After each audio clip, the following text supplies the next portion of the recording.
మేషరాశి వారు ఈ వారం పరిచయాలను పెంచుకోవటం, వాటి ద్వారా ప్రయోజనాలు పొందేందుకు పలు రకాల ప్రయత్నాలు చేస్తూ ఉంటారు.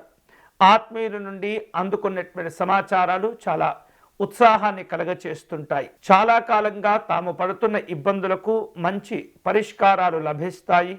ఆ సమస్యల నుండి బయటపడగలుగుతారు. అలాగే కుటుంబ పరంగా పెద్దవారు అప్పచెప్పిన పలు రకాల బాధ్యతలను కూడా పూర్తి చేయగలుగుతారు. నిరుద్యోగులకు ఇంటర్వ్యూల్లో మంచి అనుకూలమైనటువంటి ఫలితాలు ఈ వారం కలగబోతున్నాయి.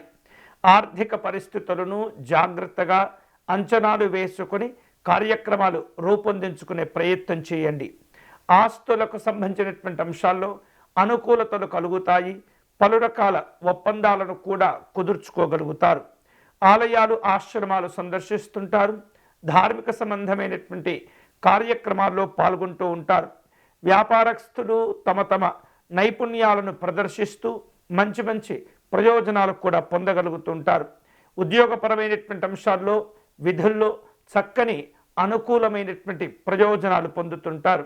రాజకీయ రంగాల్లో ఉన్నటువంటి వాళ్లకు ఈ వారం సానుకూలంగా ఉంటుంది. ప్రయాణపరమైనటువంటి కార్యక్రమాలు ఉంటుంటాయి. కొన్ని దూర ప్రయాణాలు చేసే అవకాశాలు కూడా ఉండబోతున్నాయి. ఆరోగ్య విషయాల్లో జాగ్రత్తగా ఉండండి. స్నేహితులతో విభేదాలు ఎదురు కాకుండా, ఏర్పడకుండా తగినటువంటి జాగ్రత్తలు తీసుకోవటం మంచిది.